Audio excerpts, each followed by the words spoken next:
누구나 성공하는 사람으로 만드는 7가지 습관, 마지막 7번째 이야기입니다. 아마존의 설립자 베조스에게 배우는 오리지널 독창성. 이태원에 가면 기가 막힌 A급 명품 짝퉁을 살 수 있어요. 저도 몇 번 사본 경험이 있는데 아무에게도 결코 추천하지는 않아요. 왜냐하면 짝퉁은 외형만 그럴싸하지 내용은 정말 후지거든요.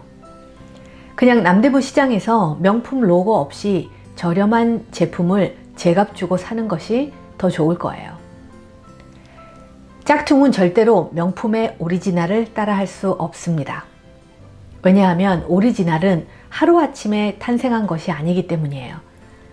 이태리나 프랑스에 있는 명품 기업의 디자이너들처럼 여러분들도 자신만의 독창성을 가지고 있고 창의력이 머릿속에서 항상 뿜어져 나온다면 얼마나 좋을까요? 여러분들은 오리지널이라는 말을 들어보셨을 거예요. 그 의미를 해석하면 유일하고 독특한 특성을 가진 사람, 다른 사람들과는 차별되는 사람, 그 사람만의 독창성이 있는 사람, 남다른 창의성을 가진 사람, 이렇게 볼 수 있을 것 같아요. 그런 사람들은 어쩌면 성격도 괴팍하고 항상 4차원 어딘가에 살고 있는 사람들처럼 보일 수도 있겠죠. 스티브 잡스도 지극히 정상은 아니었어요. 그렇기 때문에 애플이라는 거대한 기업을 업적으로 남길 수 있었겠죠. 여러분들은 독창적인 오리지널한 사람이 되기 위해서 다른 생각, 다른 길을 갈 수 있는 용기가 있으신가요? 새로운 것을 창조하고 다른 사람들과 차별화되는 사람은 타인이 무엇이라 하던 남들의 의견을 별로 신경 쓰지 않는다는 거예요. 자신만의 세계에 몰입하고 그 세계를 즐기며 참신한 아이디어를 내는 시간에 희열을 느끼는 사람들이에요. 당연히 많은 실패와 좌절을 겪지만 결국 끈기를 가지고 해내는 사람이라는 거죠. SBS에서 작년 12월까지 영재 발굴단이라는 프로그램을 방영했어요. 우리나라에 진짜 각 분야별로 천재 같은 아이들이 어쩜 그렇게 많은지 놀라울 뿐이에요. 이런 천재 같은 아이들을 신동이라고 부르죠. 천재들은 2살에 글을 읽고 4살에 바흐의 곡을 연주하고 6살에 미적분을 터득하고 8살에 7개 국어를 유창하게 구사하면서 평범한 사람들의 길을 팍팍 죽이고 있죠. 그리고 같은 또래의 아이들에게 열등감을 팍팍 심어줍니다. 그런데 영재들의 부모들은 대부분 그냥 평범한 사람이더라고요. 자녀가 영재라는 것을 알게 되면 마치 복권에 당첨된 듯 기뻐하고 그때부터 자녀에게 거는 기대가 아주 클 겁니다. 그러나 어떡하죠? 어린 시절의 천재라고 생각했던 많은 아이들이 그 시작은 창대하지만 끝은 별 볼 일이 없거나 더욱 비참해진다는 것입니다. 그리고 어린 시절의 천재 또는 영재라는 말을 듣던 얼마나 많은 신동들이 과연 어른이 되어서 그들이 세상을 정말 바꾸었으며 놀라운 연구를 했거나 존경받는 유명한 사람들이 되었을까요? 거의 없어요. 하버드 대학교를 수석으로 졸업한 오리지널스의 저자 애덤 그란트 교수는 이렇게 말합니다. 심리학자들이 역사상 가장 뛰어나고 영향력이 컸던 인물들을 연구한 결과 그들 중에서 어린 시절에 특별히 재능이 있었던 사람은 거의 없었다. 그리고 신동 집단의 일생을 추적해 본 결과 경제 사정이 비슷한 집안에서 자란 평범한 아이들보다 뛰어난 삶을 살지도 않았다. 신동들은 재능이나 야망은 충분히 지녔지만 독창성을 발휘하는 법을 터득하지 못했기 때문에 세상을 바꾸는 데 기여하지 못하고 만다. 그들이 카네기홀에서 연주를 하고 과학올림픽에서 메달을 따고 체스 챔피언이 되는 동안 비극이 발생한다. 열심히 연습하면 완벽해지기는 하지만 독창성이 생기지는 않는다. 신동들은 대개 모차르트 선율과 베토벤의 교향곡을 멋들어지게 연주하지만 독창적인 곡을 작곡하지는 않는다. 그들은 이미 존재하는 과학적 지식을 소화하는 데 에너지를 쏟아붓지 새로운 개념을 생각해내지는 않는다. 그들은 스스로 게임을 만들고 그 게임에 맞는 규정을 만들 생각을 하기보다는 기존 게임의 정해진 규정을 따르기만 한다. 신동들은 평생 부모로부터 인정을 받고 선생님들에게 칭찬을 받으려고 애쓴다. 즉, 사람들에게 보여지는 성취 욕구만 가지고 있다면 새로운 모험을 해야 하는 독창성은 두려워서 할 수 없게 되는 거예요. 타인에게 인정받고 갈채받고자 하며 항상 좋은 결과에만 높은 가치를 두는 사람은 실패를 두려워하게 되고 그 자존심 때문에 실패하는 자신을 용납할 수 없는 사람이 됩니다. 성공하겠다는 욕구가 강하면 강할수록 성공이 보장되고 안정된 틀에 박힌 길만 선택하게 되고 그들의 부모들도 그렇게 가르칠 가능성이 많다는 거예요. 심리학자 토드 로바트와 로버트 스턴버그는 이런 말을 합니다. 사람들은 일단 성취 욕구가 중간 단계쯤 충족되면 그때부터 창의력이 떨어진다는 증거가 있다. 16세기 어느 날 로마 교황 율리오 2세는 미켈란젤로에게 시스티나 성당 천장에 그림을 그려달라는 요청을 합니다. 그때 미켈란젤로는 그 황당한 제안을 받아들이지 않았어요. 별로 관심도 없었어요. 왜냐하면 그의 고정관념에는 자신이 조각가이지 화가가 아니라고 생각했기 때문이에요. 내가 어떻게 그림을 그릴 수 있단 말인가? 그림을 잘못 그리면 조각가로서 나의 위상도 떨어질 텐데 하며 미켈란젤로는 그 부탁을 거절했고 피렌체로 도피했다고 해요. 하지만 교황은 2년 동안 집요하게 부탁을 했고 결국 미켈란젤로는 2년이 지나고 나서야 한번 해보기로 겨우 승낙을 해서 붓을 들었습니다. 만약 미켈란젤로가 조각가로만 남아있고 처음으로 화가로서 그림을 그리는 것에 시도하지 않았다면 우리는 이러한 걸작, 천지창조, 하나님과 인류의 친교, 하나님의 은총을 잃은 인류의 타락 등 이런 그림들을 지금 감상하지 못하고 있을 거예요. 니콜라우스 코페르니쿠스는 15세기부터 16세기까지 활동한 천문학자예요.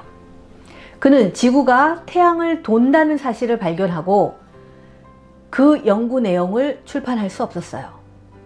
왜냐하면 그 당시 500년 전만 해도 인류가 많이 무지했고 많은 과학자들과 영향력 있는 종교인들은 천동설, 즉 태양이 지구를 돈다라는 이론을 믿고 있었기 때문에 지동설이라는 어처구니 없는 이론을 주장했다가는 이단화가 되어 사형에 처해질 수도 있기 때문이에요. 유럽의 암흑기였던 중세시대에 얼마나 많은 사람들이 마녀 사냥으로 죽어갔나요? 코페르니쿠스가 용기를 내서 지동설을 주장하기까지는 수십 년이 걸렸어요. 당연하죠. 아니 목숨이 왔다 갔다 하는데 그리고 직장을 잃으면 생계는 어떻게 할 것이며 이러한 현실적인 두려움은 누구나 가지고 있지 않겠어요? 그래서 코페르니쿠스는 다른 사람들에게 조롱을 받거나 모가지 당할까봐 두려워서 22년 동안이나 침묵을 지켰다고 해요. 그러나 어느 날 그와 친한 추기경 한 사람이 그의 연구 내용을 알게 되었고 코페르니쿠스에게 이 연구 결과는 목숨을 걸고 반드시 발표하라고 격려해 주어서 그 후에도 고민 끝에 그로부터 또 4년이 지난 후에 연구 내용을 출간했어요. 그렇게 코페르니쿠스의 용기 있는 큰 업적으로 인하여 우리는 지금 지동설이라는 올바른 진리를 배우고 있는 겁니다. 오늘날에도 얼마나 많은 사람들이 새로운 것을 찾아내고 발명하고 싶지만 자신의 안락한 삶이 위협을 당하게 될까봐 두렵기 때문에 독창적인 생각을 추구하지도 않고 모험을 하는 길을 안 가려고 하고 있지 않나요? 많은 사람들이 창업을 하고 싶어 하고 자신만의 걸작을 창조하고 싶어 하지만 막상 내 자신이 그 선구자의 길을 가려고 하지 않는다는 거예요. 아이디어는 많이 있는데 그 아이디어를 실현하기 위해서는 행동에 옮겨야 하고 행동에 옮기려니 막상 용기가 나지 않는 거예요. 닐 암스트롱을 아시죠? 최초의 달을 탐사한 미국의 우주 비행사예요. 1969년 7월 16일 아폴로 11호의 선장으로서 달나라로 출발하였고 그로부터 4일 후에 달에 착륙하였어요. 그리고 암스트롱은 달에서 지구 휴스톤의 나사 본부에 교신을 성공합니다. 암스트롱은 달 표면을 2시간 반 동안 탐사했고 달 표면에 모래와 암석을 모아서 지진계 등에 설치해 놓은 다음 5일 뒤에 무사히 지구로 돌아옵니다. 그때 그의 나이는 39살이었어요. 그는 이런 유명한 말을 남겼죠. 이 첫 걸음은 한 인간에게 있어서 작은 발걸음이지만 인류 전체에게 있어서 커다란 첫 도약입니다. 이 우주 비행은 당연히 목숨을 걸고 한 것이죠. 죽을 확률이 더 많았으니까요. 암스트롱은 지구를 떠나서 우주로 모험을 시도했던 첫 용기 있는 사람이었어요.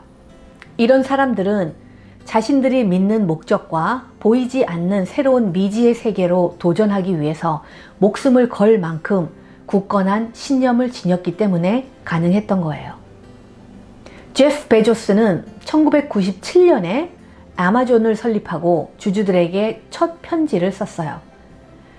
PPT로 사업 브리핑을 한다든지 데이터로 사업 계획서를 보여줄 것이 아니라 친구에게 쓰는 것처럼 서술형의 편지를 썼는데 그 내용은 아마존이라는 플랫폼 사업을 설립한 첫 설레임의 마음을 절대로 잊지 않겠다는 다짐이었어요.